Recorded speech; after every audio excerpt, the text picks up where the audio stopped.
चला तर महत्त्वाची अपडेट आहे बघा, बांधकाम कामगारांना त्यांच्यासाठी मोठी खुशखबर आहे। आता त्यांना जागा खरेदीसाठी सरकारतर्फे 1 लाख रुपये हे मिळणार आहे। ते कशा पद्धतीने मिळणार आहे ते आपण व्हिडिओमध्ये सविस्तर बघूया।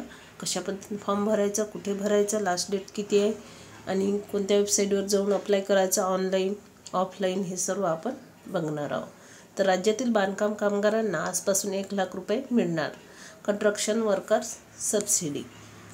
तर बघा, महाराष्ट्रातील बांधकाम कामगारांसाठी 1 लाख रुपये आर्थिक मदतीचा लाभ मिळण्यासाठी अर्ज कसा करायचा, त्यासाठी पात्रता अटी काय असतील आणि कोणती कागदपत्रे लागतील याबाबत सविस्तर माहिती आपण जाणून घेऊया।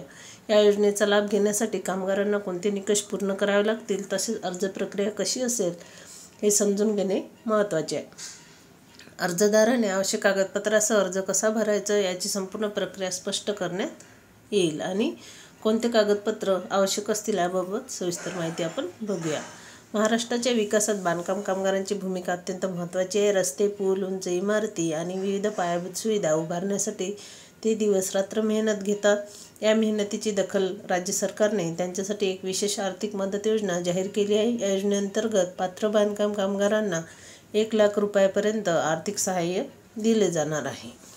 या मदतीसाठी कोण पात्र आहे, कोणती कागदपत्रे आवश्यक आहेत आणि कशा पद्धतीनं अर्ज प्रक्रिया आहे ते आपण बघूया। तर महाराष्ट्र राज्य बांधकाम कामगार कल्याण मंडळाने ही योजना बांधकाम कामगारांना आर्थिक मदतीसाठी सुरू केली आहे।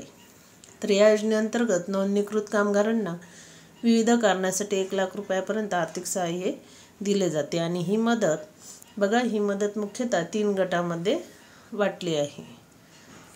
तर आरोग्यविषयक मदत, शिक्षणासाठी सहाय्य आणि सामाजिक सुरक्षेसाठी आर्थिक सहकार्य। या योजनेचा उद्देश कामगारांना त्यांच्या गरजांनुसार आर्थिक आधार देणे हा आहे। त्यामुळे आरोग्य उपचार, मुलांना शिक्षणासाठी मदत आणि अन्य सामाजिक गरजांसाठी आर्थिक सहाय्य मिळते। तर यानुसार पात्रता अटी बघा, तर या योजनेचा लाभ मिळवण्यासाठी अर्जदाराने काही आवश्यक पात्रता निकष पूर्ण करणे गरजेचे आहे।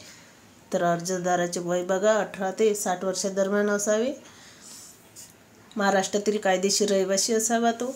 मागील 1 वर्षात किमान 90 दिवस बांधकाम क्षेत्रात काम केले असणे आवश्यक आहे। तसेच अर्जदाराची नोंदणी महाराष्ट्र राज्य बांधकाम कामगार कल्याण मंडळाकडे असावी आणि त्याला किमान 1 वर्ष पूर्ण झालेले असावे। याशिवाय अर्जदाराच्या कुटुंबाचे वार्षिक उत्पन्न सरकारने ठरवलेल्या मर्यादेपेक्षा कमी असणे गरजेचे आहे आणि बांधकाम कामगारांसाठी विविध सरकारी योजनेअंतर्गत आर्थिक मदत उपलब्ध आहे।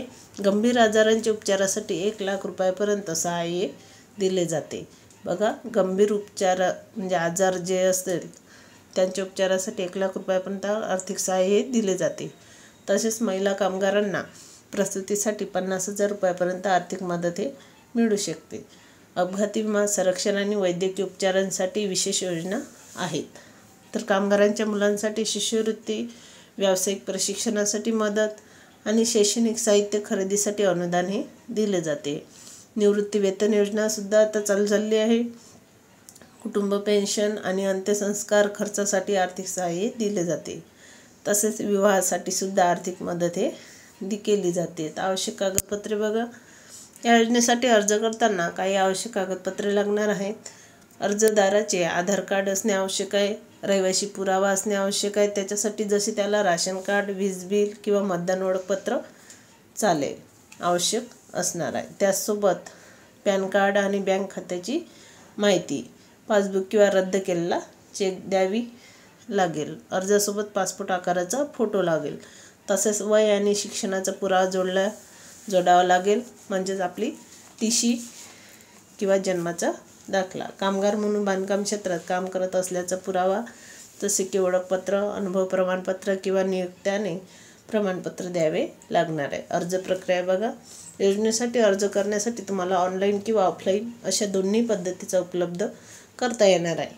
तर ऑनलाईन अर्जासाठी अधिकृत वेबसाईट बघा, ही आहे www.mohabok.in ही वेबसाईट आहे। याच्यावर जाऊन तुम्ही नोंदणीवर करू शकता।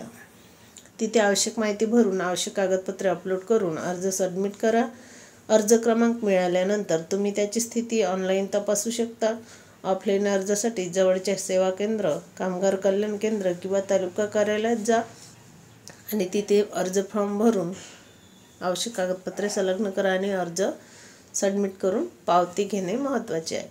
अर्जाची छाननी होणार आणि नंतर मंजुरी भेटणार. तर अर्ज सबमिट केल्यानंतर त्यावर पुढील प्रक्रिया केली जाते. प्रथम अर्जाची प्राथमिक छाननी होते, ज्यामध्ये दिलेली माहितीची तपासणी केली जाते. त्यानंतर अर्जासोबत जोडलेली सर्व कागदपत्रे पडताळली जातात. अर्जदाराची पात्रता निश्चित करण्यासाठी संबंधित निकष तपासले जातात. जर अर्ज सर्व अटीनुसार योग्य आढळला तर मंजुरी दिली जाते. मंजुरी मिळाल्यानंतर लाभार्थ्याला अधिकृत पत्र जारी केले जाते.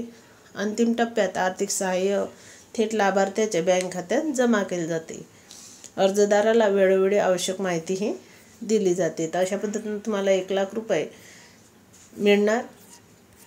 तर बघा 1,00,000 रुपये हे जर जास्त इमर्जन्सी असले किंवा काही इमर्जन्सी याच्यासाठीच ते मिळणार आहे. बघा दिलेलं होतं 1,00,000 रुपये तुम्हाला मिळणार म्हणून. तर अशा पद्धतीने आहे. नक्की भरपूर सारे फायदा आहे बांधकाम कामगारांसाठी. जर तुम्ही बांधकाम कामगार असाल तर सर्व योजनेचा नक्की लाभ घ्या. कारण फक्त एक वेळा तुम्ही जे बांधकाम योजनेत भाग घेतला आहे किंवा तुम्हाला त्याचा बेनिफिट मिळत असेल तर प्रत्येक याच्यासाठी फक्त तुम्हाला नोंदणी करायची आहे की आम्हाला ही हवं आहे किंवा याच्यासाठी फॉर्म भरायचा की ह्या योजनेचा आम्हाला लाभ घ्यायचा आहे.